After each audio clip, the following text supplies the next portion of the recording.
Welcome to the Star Chasers. Good Sunday, everybody. I'm Trev the Rev, and I ain't no vicar. Welcome to the Star Chasers, Chapter 3, Contacting You, Part 1. The Starliner remained aloft, orbiting the planet Saturn, or its new name Paris. Gigabyte sat at his monitor and once again became one with it to view the galaxy, checking for alterations. He'd already discovered life on planets where there was once none. The first of these was a planet called Avaria, once called Venus. These life forms evolved from birds, living in huge trees that covered the planet. The second was Strax, a red planet, mainly sand with an ice cap at the northern pole and an ocean at the southern pole. On this world, a life form called the Terrell, evolving from a crab-like species. The third planet was called Astra. This lay between Strax and Jupiter in the area where there was once an asteroid belt. This was home to the Nomo race.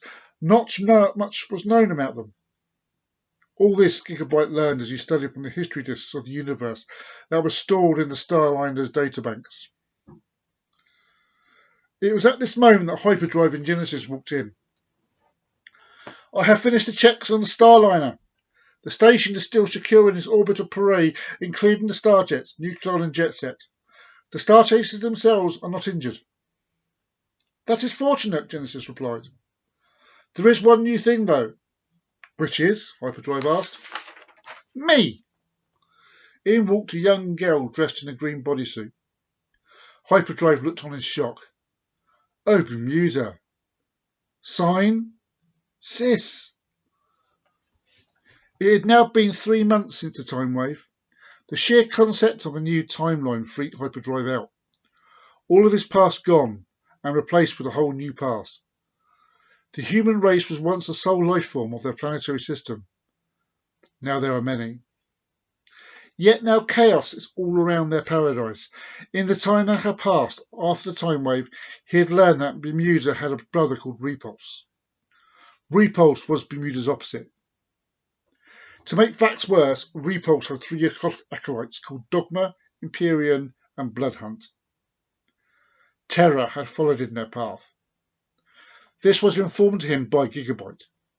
Gigabyte had also discovered a fleet of starships heading towards them, their purpose unknown. After being given the info, Hyperdrive left the Nexus chamber and headed down the corridor towards the training chambers. He leant towards the glass and looked through the window. Inside, he watched his old sensei sitting with his new students, Fusion, Shate, and Glade. Fusion was a mystery to him, as he had no idea where she came from or what her powers are. All he did know was that she was here after the timeline. Glade was a reporter. She thought she had a story, then discovered she was living it. She had no powers, but she was a high-level martial artist. At that time, he was watching they were meditating. He stood there for 10 to 15 minutes until they all stood up and made their way out of the chamber. As they left one by one, Fusion glanced at him in a way that made him blush. You always had a way with the ladies. Such a shame. Yes, Sensei, he smiled, and you are still sarcastic. I'm glad you contacted me. Yes, Sensei. I am no longer your Sensei. In a way, my student has become my teacher in the ways of the shrine. Yes, Sen, Manstrike. Who's Shat? She is my daughter, a hybrid who can change her form into any feline form depending on her mood. As if to demonstrate, she changed into a tabby cat and then changed back into a humanoid feline form. Of course, it also depends on my opponent's feelings as well. Manstrike, I thought you should know we are sending an envoy to Avaria. Who's going? Shrunken and Aeon. Tell them good journey. Any information on the starships heading our way? Not yet, Hyperdrive replied. Why not send Genesis and Star down to contact them? Wise idea. He rose his wrist communicator and spoke into it. Gigabyte, can you contact Genesis for me? After being contacted, Genesis found Star down in the viewing chamber, looking at the stars. I never knew you were interested in the stars. I wasn't until now, Stardime replied. Hyperdrive requires us to contact the oncoming fleet. Which ship are we taking? We're not. We're flying ourselves. May I remind you that in space I can't breathe. There's no air. Have you tried? A flicker of flame came through Genesis' eyes. Put your faith in me. A warp disk opened in front of Genesis and they stepped through into the coldness of space. On the surface of the planet Energel 7, the wind blew the sand across the ground against a wooden fence, nearby laying a grave. A grave within lays one of the shaman. The tombstone was ancient and crumbling with time. Unknown to those that live on the planet, inside lies one of the 6. No one comes here. They are too afraid of the myths and legends that surround it. So no one witnessed a fist surrounded by energy, smashing the earth above it, clawing at the ground, pulling himself up. His eyes are bright yellow, pulsating with energy. I have returned.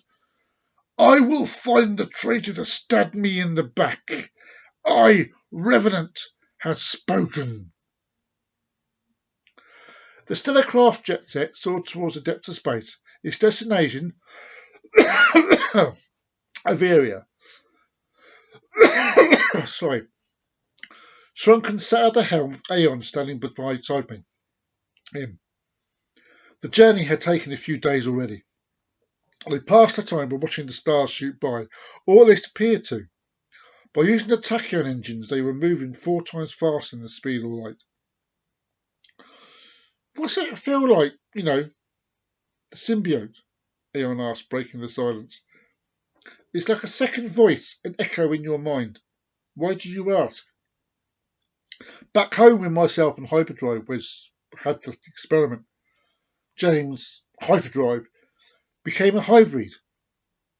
The shrine. Yet I'm still a hybrid. Why him and not me? All hybrids have the ability to become shrine by ways of the symbiotes inside. Be patient, your time will come. This is fantastic! I never dreamed! Stardown thought to himself as he flew through the solar system. With Genesis, he zigzagged back and forth, leaving an energy trail from the energy field surrounding his body. He looked at Genesis and spoke via the communicator built into his costume. This is brilliant! And who is that? Genesis looked forward to where Stardown was pointing. A being was heading towards them. There was something familiar about him. As the being got near them, he spoke. Strangers! Move to one side of the pilgrim! A light appeared between them and pushed them apart, leaving a gap large enough for Pilgrim to fly through. As he came through, he looked at Genesis eye to eye before flying into the distance. Only one word passed through Genesis' lips. Ultrastar? To be continued.